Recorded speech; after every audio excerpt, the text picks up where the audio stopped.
Hello friends, welcome back to at lucky Preethi. இன்றைக்கி என்ன video பார்க்க போகிறீங்க அப்படின்னு பார்த்தீங்கன்னா, சன்னா மசாலா தான் பண்ண போகிறேன்.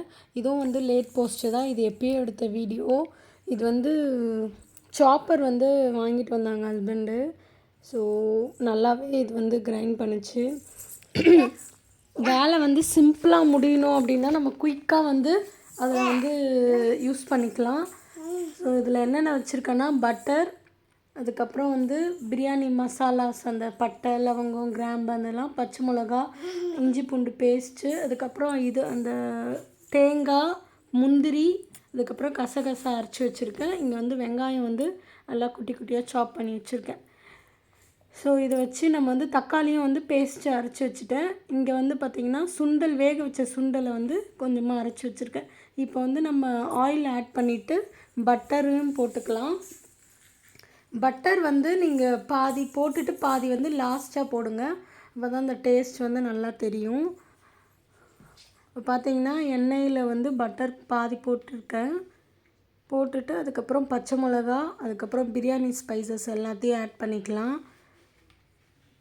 இது நல்லா வதங்கினோடனே நம்ம வந்து சாப் பண்ணி வச்சுருக்க ஆனியனை ஆட் பண்ணிக்கலாம்.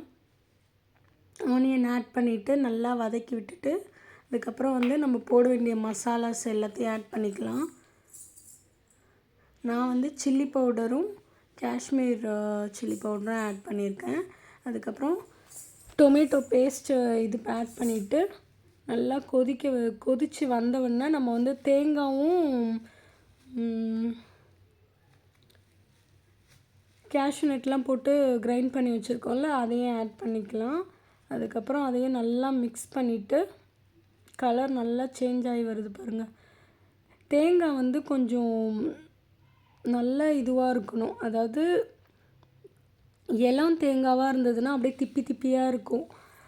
கரெக்டான பக்கத்தில் இருக்க தேங்காய் இருந்ததுன்னா நல்லா நைஸாக அரைச்சிருந்ததுன்னா நல்லா இருந்திருக்கும். அதனால தான் உங்களுக்கு ஒயிட்டாக அந்த இது தெரியுது. பட் டேஸ்ட் வைஸ் நல்லா தான் இருக்கும்.